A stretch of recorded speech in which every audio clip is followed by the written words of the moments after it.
You're 10 years old when they come from the sea. It's early morning, and you're walking barefoot through the wet grass, a wooden bucket swinging from your hand. The sun is just beginning to warm the fields, and you can hear your mother singing inside the house. Your little brother is supposed to be helping you collect eggs, but he's throwing stones at a fence post instead, making small thudding sounds that echo across the valley. Then you hear the horn. 3 long blasts that make the chickens scatter and the dogs start barking. Your father bursts from the house, his face pale, shouting words you don't understand at first. Run, hide, get to the church. But before you can even drop the bucket, you see them cresting the hill.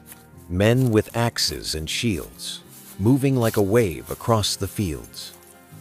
Their helmets catch the sunlight. You see the dragon heads carved into their ships, pulled up on the beach, and smoke is already rising from the eastern farmsteads. Your father grabs a scythe from the barn. Your mother is screaming for you and your brother to run, but your legs won't move. You're frozen, watching as your neighbor tries to defend his doorway with nothing but a wooden club. A hand closes around your arm like iron. You scream and twist, but another hand grabs your hair and yanks your head back. You bite someone's wrist and taste blood and leather, but then something strikes the side of your face and the world tilts sideways. When you can see clearly again, there's a rope around your neck, and you're tied to a line of other children. Your brother is somewhere behind you, crying. You call his name, but someone hits you in the back and tells you to be quiet in a language you don't know.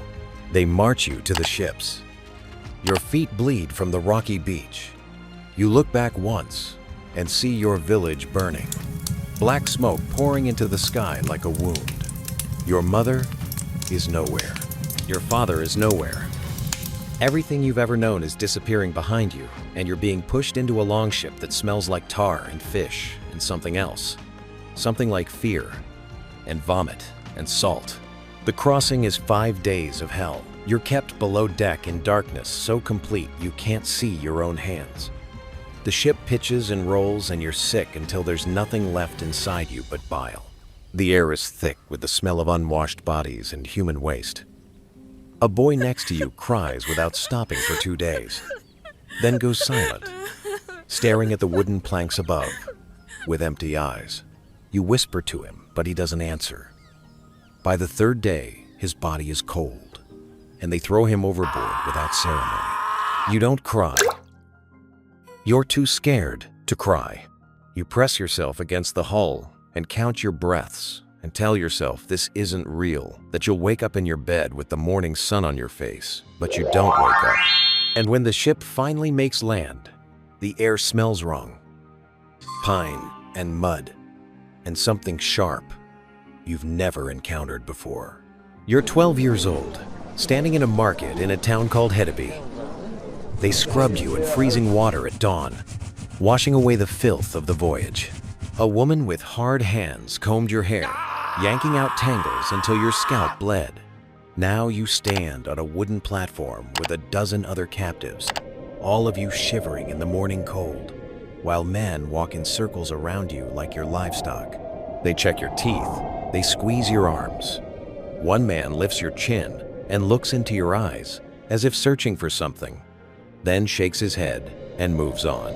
You try to make yourself invisible, try to fold inward and disappear.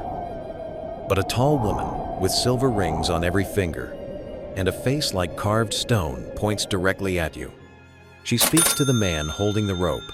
Money changes hands, coins clinking into a leather purse. The rope is transferred. You belong to her now. Her farmstead sits in a valley where the fog never fully burns away. The longhouse is massive, built from dark timber, with smoke seeping through the roof in thin gray ribbons. Inside, the air is thick with the smell of burning peat and old meat. The floor is packed earth, covered with dried rushes. Animals, goats, and chickens wander freely through the main hall. The woman, your new mistress, speaks rapidly in a harsh tongue, gesturing sharply. You don't understand the words, but her meaning is clear. You will sleep in the barn with the cattle. You will wake before dawn. You will work. until you're told to stop. That first night, you lie in the straw, listening to the animals breathe in the darkness. Your body aches in ways you didn't know were possible. Your wrists are raw from the rope. Your feet are blistered and bleeding. And you're so cold that your teeth chatter uncontrollably, your whole body shaking. You think about your mother. You wonder if she's alive. You wonder if your brother is somewhere nearby, in another farmstead, or if he too was thrown into the sea like that boy on the ship. The thoughts circle endlessly until exhaustion finally drags you under. You wake to shouting and a kick to your ribs. It's still dark outside. The mistress stands over you with a torch, yelling words you're learning to recognize. Up, move, lazy, worthless. You scramble to your feet, your body stiff and protesting. She shoves a bucket into your hands and points toward the door. You understand. Water. You need to fetch water. The stream is a long walk from the farmstead, down a steep path that's slippery with mud. The bucket is heavy, even when empty. By the time you fill it and climb back up the hill, your arms are screaming and water is sloshed down your legs, soaking you to the bone. But when you arrive, the mistress just takes the bucket and hands you another, again, and again, and again. You make 6 trips before the sun is even up. Then there's firewood to split, dung to collect from the animal pens. You gather it in a basket, gagging at the smell, and spread it on flat rocks to dry for fuel. There's grain to grind with a stone quern, your arms working in endless circles until your shoulders burn. There's butter to churn, floors to sweep, animals to feed. You work until midday, when you're given a bowl of thin porridge and a heel of hard bread. You eat standing up, too exhausted to sit. And before you've swallowed the last bite, you're handed another task. This becomes your life. Day after day after day. The work is endless, and the mistress watches everything with sharp eyes. When you spill water, she strikes you across the face. When you're too slow bringing firewood, she hits your hands with a stick until they swell. You learn to move faster, to anticipate her needs, to read the tension in her shoulders that means her patience is gone. You're 13 when winter truly comes. You've never known cold like this. The wind cuts through your thin clothes like knives.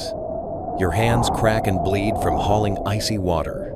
In the mornings, you have to break the ice on the water trough with a rock, and your wet fingers stick to the metal bucket, leaving skin behind. The mistress gives you no gloves, no warmer clothes. You wrap your hands in rags that freeze solid. The food gets scarcer, too. Breakfast becomes a cup of watery gruel. Dinner is dried fish so hard you have to soak it, and sometimes just boiled turnips that taste like dirt. Your stomach is always empty, always aching. At night, you curl up in the straw with the other thralls. There are 5 of you now, and you press close together for warmth, though you're all too exhausted to speak. There's an older woman among the thralls, maybe 30, with gray streaking her dark hair. She was taken from Ireland 20 years ago. Her name is something you can't pronounce, so you just think of her as the Irish woman. She rarely speaks, but sometimes she shows you small mercies. How to wrap your torn hands to keep working. How to lean against the wall for just a moment when the mistress isn't looking, easing the pain in your back. How to chew the inside of your cheek to produce spit when you're thirsty but can't take time to drink. These tiny kindnesses keep you sane. They remind you that you're still human, even when the mistress treats you like you're less than the animals. You're 15, and you're learning to make yourself invisible. The master has a son, a young man with a thin beard and cruel eyes. He's noticed you when he walks past. He lets his hand brush against your arm, your shoulder, your back. He corners you once in the grain storage, pressing close, his breath hot and sour against your neck. His hand moves to your waist. You freeze completely, barely breathing, and you can feel your heart hammering so hard it might burst. But his mother calls his name sharply from the hall, and he laughs a sound like breaking glass and leaves. The Irish woman finds you afterward, still pressed against the wall, shaking. She doesn't say anything, just grips your shoulder once, hard, and then goes back to her work. After that, you learn to make yourself ugly. You smear dirt on your face. You hunch your shoulders. You avoid the main hall entirely when the men are drinking, which is most evenings. You see the way they look at the younger thralls, the way their hands wander. You understand now that there are fates worse than endless labor. You're 17 when a new girl arrives. She's from somewhere south. Maybe your homeland, maybe somewhere near it. She has dark eyes and won't stop crying. You want to comfort her, but you've forgotten how.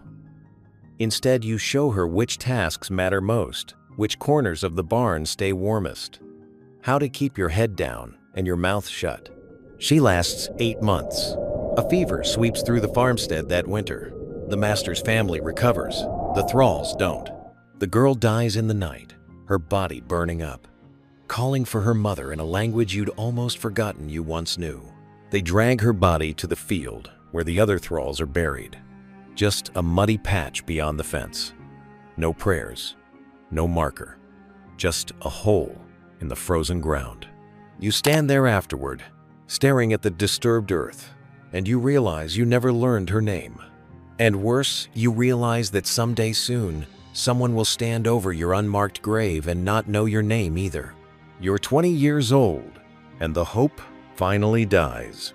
For years, you've nursed a small fantasy that someone would come for you, that your father survived and spent every day searching, that the raiders would be defeated and all the captives freed, that some kind stranger would buy you and set you free. But you watch the seasons turn and nothing changes. The mistress grows older and meaner. The work continues, grinding you down day after day. The Irish woman gets sick too, a wet cough that rattles in her chest, and she can barely lift a bucket anymore. The mistress gives her lighter work, but you can see the calculation in her eyes. When the woman becomes useless, she'll be discarded. One night, lying in the straw, you finally let go of that fantasy. It hurts more than you expected, like something tearing inside your chest. But after it's gone, there's a strange kind of peace. You stop waiting for rescue. You stop imagining a different life. You just exist. You're 23, and your body is failing. Your left knee swells and won't bend properly. Your back has a constant ache that never fades. The cough that took the Irish woman 2 years ago has settled into your own lungs now, a dry rattle that wakes you in the night. Your hands shake when you try to do fine work like mending or spinning. The mistress watches you with growing impatience. She assigns you easier tasks watching the youngest children, sorting wool, sweeping. But you know what it means. You're becoming worthless. And worthless thralls don't get fed much. Worthless thralls can be replaced. You're 26 when the cough turns bloody. You hide the rags, burning them when no one's watching, but you can't hide the weakness. You stumble carrying a basket. You have to stop and rest when climbing the hill. Your breath comes in short, painful gasps. One morning, you simply can't get up. Your body refuses. You lie in the straw, listening to the farmstead wake up around you. The rattle of buckets, the low of cattle, the mistress's sharp voice giving orders. Someone else will do your work today. Someone younger, stronger, more useful. The master comes to look at you once, his face expressionless. He says something to the mistress.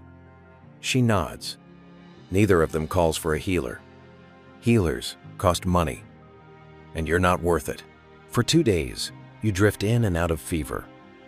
Sometimes you see your mother's face. Sometimes you hear your brother laughing. Sometimes you're 10 years old again, walking through wet grass with an empty bucket, and the sun is warm on your face. On the third morning, you don't wake up. They drag your body to the field where the others are buried. No ceremony, no words. Just another hole in the ground. Your place in the barn is taken by sunset. Within a week, no one remembers you were ever there. The farmstead continues. The seasons turn. And your name, the one your mother gave you in a village that no longer exists, is lost forever.